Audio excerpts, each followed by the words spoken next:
Hi, my name is Sydney Devereaux. I am also known as the Showgirl Astrologer on Instagram, and that is where you can find me if you want to contact me. Also, my website is divinewithdevereauxastrology.com. I currently do natal and transit and a bit of horary too, and some election work as well. Anyways, today I want to talk about Mars and Jupiter's conjunction in Gemini. So, August 14th at 3:37 a.m. Pacific Standard Time, Mars conjoins Jupiter in an exact aspect. Mars cycles are about 1.75 years to go around the zodiac, and Jupiter cycles are approximately 12 years to go around the zodiac. Mars is thus faster than Jupiter. It swoops around the zodiac to meet the much slower and bigger gas giant Jupiter every 2 years. When two planets conjoin, they are blending their energies, their significations. We do a synthesis here. They have also just ended a cycle and are now beginning a new cycle. So whatever rises now for this conjunction has a 2-year cycle to play out. This will be different for everyone, as everyone's chart is different and their level of self-awareness and consciousness must be taken into consideration.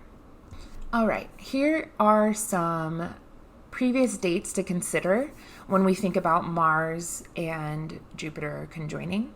So May 29th of 2022, they conjoined in Aries at 3 degrees. On March 20th, 2020, in Capricorn at 22 degrees. January 6th, 2018 in Scorpio at 17 degrees. October 17th, 2015 in Virgo at 14 degrees. And July 22nd, 2013 in Cancer at 5 degrees. So you'll note that every 2 years they meet 2 signs over from the previous.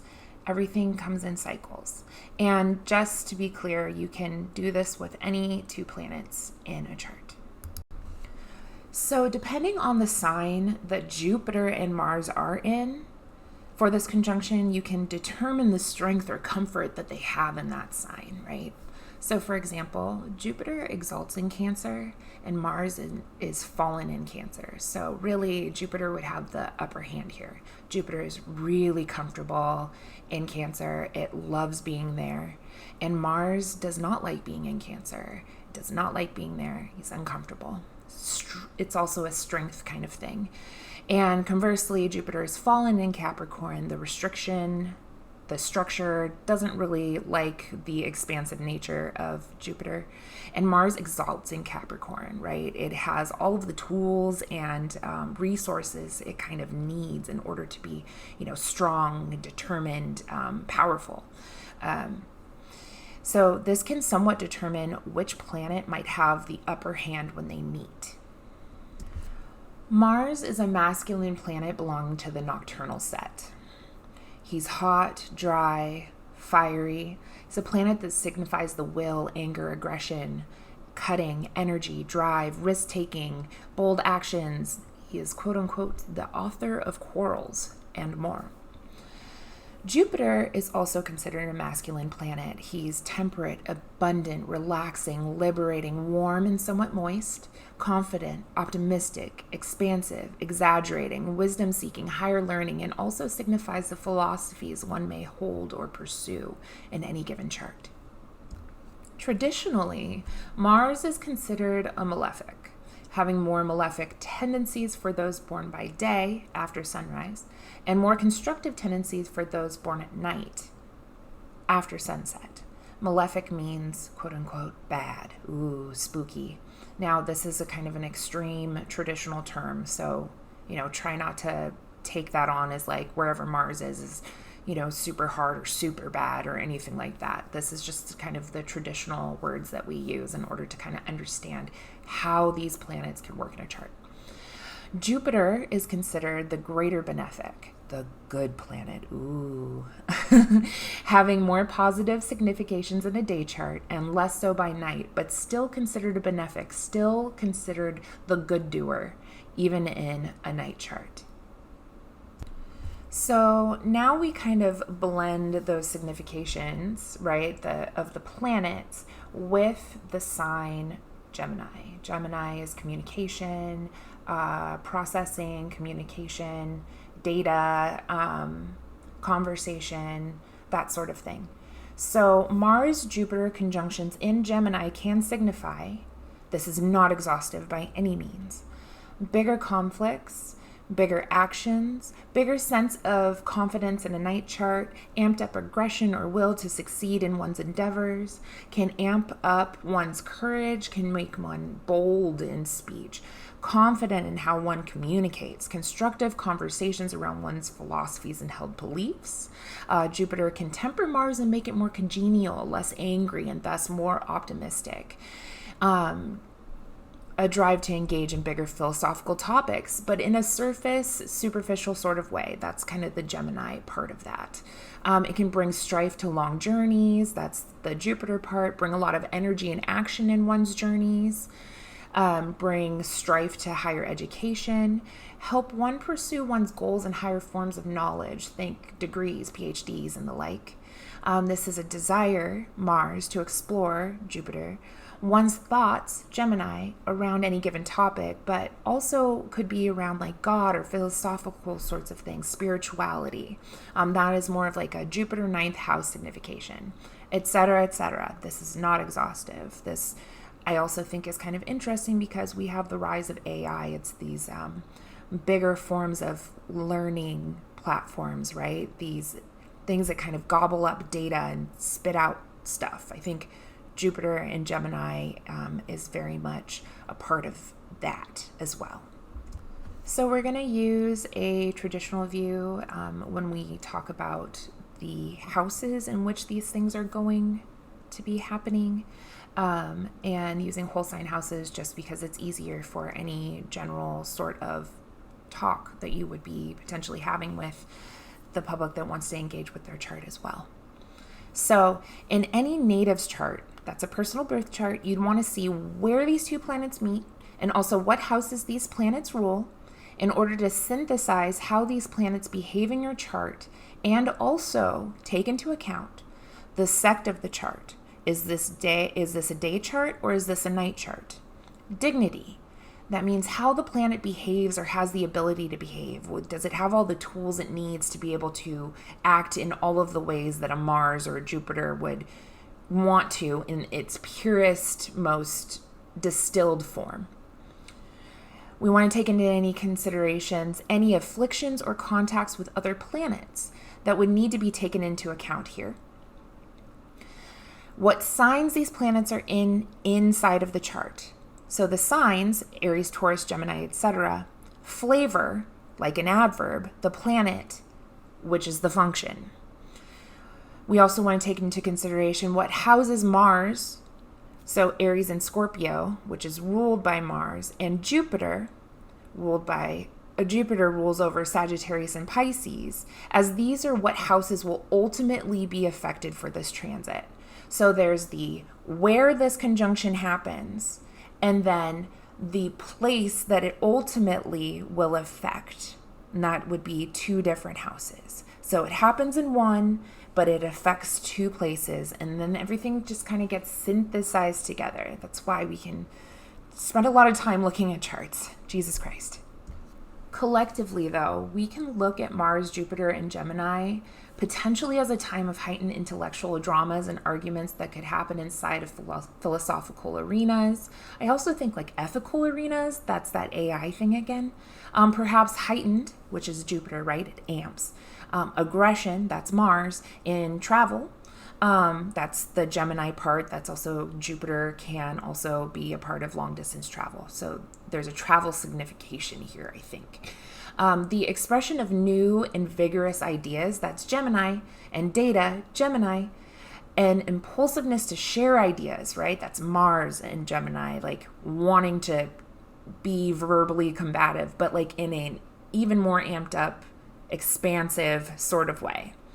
And this is also something possibly to do with gossip. We're watching a lot of like that kind of a lot of information coming through that is not necessarily true, and we're having to kind of parse out, right, collectively, is this real or is this fake? Is this generated or is this authentic? And I think that is a part of this conversation as well, as we're watching, the politics of our world and also possibly the politics in our personal world and how these things come into play. So in this particular conjunction in Gemini, Mars has the upper hand because Jupiter is in its detriment. It is in the sign opposite to its rulership, which is Sagittarius, and thus is far away from home and pretty uncomfortable. Jupiter in Gemini wants to expand in a million different directions and has a ton of different ideas, and this can certainly be an issue as one might be missing the finer points or deeper inquiries needed in order to fully synthesize whatever that is or to actually be true or correct. Jupiter in Gemini may even heighten the gossip principle. Gemini can signify gossip, and Mars can bring conflicts to these arenas, whether detrimental or constructive. We can also take into account that Mars has more dignity than Jupiter in the sign of Gemini. Mars in Gemini may use this upper hand to be combative in its use of ideas, words, and thoughts. Think like words like weapons. Words as weapons, right? There are people that fight with their fists, right? And there's people that fight with their words. And a Mars in Gemini, just as a distilled synthesis, loves to word spar, right? Loves to fight with its words. So Mars and Gemini could have a drive to argue or to overshare its ideas. Mars and Gemini can be cutting, that's a Mars function. In its use of language, may exhibit a drive to dominate Mars, the conversation, and have a desire, that's Mars, to show strength by arguing. Now, why would we pay attention to this conjunction at all, right? Because it may be good to know where all of this action will play out in one's chart. Now, I think that if you are here with me now, if you've listened to this point, that you are a curious person who wants to know like when things will happen or how things will happen or what's next, right? There's a curiosity that happens inside of astrology. And Gemini is a really great sign to explore that in, right? Gemini is curiosity. And so if you're here now with me, I love that you're here and thank you for being here. So let's pay attention to where it could potentially be happening in your chart. So let's get personal, bring you into the discussion, and we will be using the rising signs, which is determined by the location and time of one's birth. We can see where, aka the house, this conjunction is taking place. All right, so Aries rising. This is happening in the third house, which is the place of siblings, cousins, the environment in which one lives and works, the neighborhood, neighbors, short distance travel, conversations, ideas, communication. Taurus risings. That's happening in the second house, resources, my resources, in value, purpose, meaning, finances. This is money. Gemini rising. This is happening in the first house, which is where the identity, personality, life, and vitality are. Cancer rising. The 12th house of isolation, loss, secret enemies, unconsciousness, spiritual pursuits, and self-sabotage. Leo rising. This is happening in the 11th house of groups, community, friendship, organizations, hopes, and dreams and goals. Virgo rising. This is happening in the 10th house. This is the house of career, reputation, and advancement. Libra rising. This is in the 9th house of foreign travel, mystical matters, divination, higher learning, philosophy. Scorpio rising. This is happening in the 8th house of inheritances, the resources of another, other people's money, death, transformation, and the subconscious. Sagittarius rising. This is happening in the 7th house. This is where marriage, relationships, this is spouse, lovers, boyfriends, girlfriends, they friends, BOI friends. This is where open enemies and opponents are. Capricorn rising. The 6th house, day-to-day work, routines, service, illness, employees, tenants, domestic appliances, small animals such as pets. Aquarius rising. The 5th house, that's children, joy, entertainment, artistic pursuits, play, romance, love affairs, conception, like pregnancy, gambling, gifts, dancing, and hobbies. Pisces rising, the fourth house, that's home, family, the parents, particularly the father in traditional astrology significations, property for sale, endings, roots, ancestry, and the emotional environment. So those with planets or angles, that's the ascendant, IC, descendant, and the midheaven, around the 16 degrees in the mutable signs, that's Gemini, Virgo, Sagittarius, and Pisces, will be most strongly impacted by this conjunction in the sky, by squares, conjunctions, and oppositions to these points. People with planets, especially the personal planets, Sun, Moon, Mercury, Mars, and Venus, and the air signs of Libra and Aquarius will also be more directly experiencing this configuration, but in an easier flowing trine aspect. So if you don't have points there, right, at any of these things that I just said, any of the planets or the angles or the degrees, this might be something that you are watching happen in those people around you that have these points. So it's almost like really personally felt when you have these points versus just kind of maybe witnessing or less acute situations arise. No matter where this plays out, we must remember that for this particular conjunction in Gemini, Saturn is in play as both Mars and Jupiter are very tightly approaching a square to a retrograde Saturn in Pisces as they are meeting in the sky as well. Jupiter is under besiegement, which is a traditional term, by Mars and Saturn, that is both of the malefics, which is to say succinctly that Jupiter is under attack by both malefics. No matter where Jupiter turns, there's nowhere to go. There's a bad guy, right? Saturn restricts, limits, and puts boundaries where it is and to what it touches. And by this square aspect, he is saying no. He's saying stop, slow down. Mars and Jupiter want to go, go, go in whatever direction it's choosing, right? And Saturn says, hey, buddy, not so fast, which can feel deeply frustrating and limiting. Where that limit is coming from is signified by the house that Saturn is transiting. Since this conjunction has a 2-year cycle, we can go deeper and now look forward at the phases inside of this cycle to see when important realizations or circumstances will arise to work through whatever this conjunction means for you. So we're going to want to pay attention to the times around September 4th, 2025, October 27th, 2025, January 10th, 2026, March 21st, 2026, May 4th, 2026, and November 15th, 2026, which is when it is closed out the cycle and a new one is beginning. These particular times can be a key in order to learn your story around this cycle. So awareness and contemplation of various cycles can help consciously engage with our evolution. Witnessing and journaling what we are experiencing can help us to go back in time to learn and thus assist us in the future as well. By investigating what arises, we can glean insights in how planets play out in our charts or behave, right? Astrology is merely a tool to assist us in our evolution and to offer pathways of learning and growing. It can also aid in our planning various events and experiences that we might be embarking on. Staying present to the moment and not future worrying is also very key. It's very key in astrology and just also in life, right? I'm a Virgo rising, so I have to remind myself of this all the time. It is essential that we seek balance in these ways.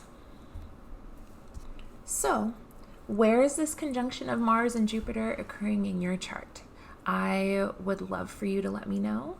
And potentially after this energy kind of comes to a head and starts to dissipate a little bit in the next few days, you can potentially share with me what you found, what situations did arise. All right. If you want to schedule with me, I would be happy to meet with you. I am a newer astrologer, so my rates are a little bit lower than others, while I am still getting the hang of this big beastly mission called exploration.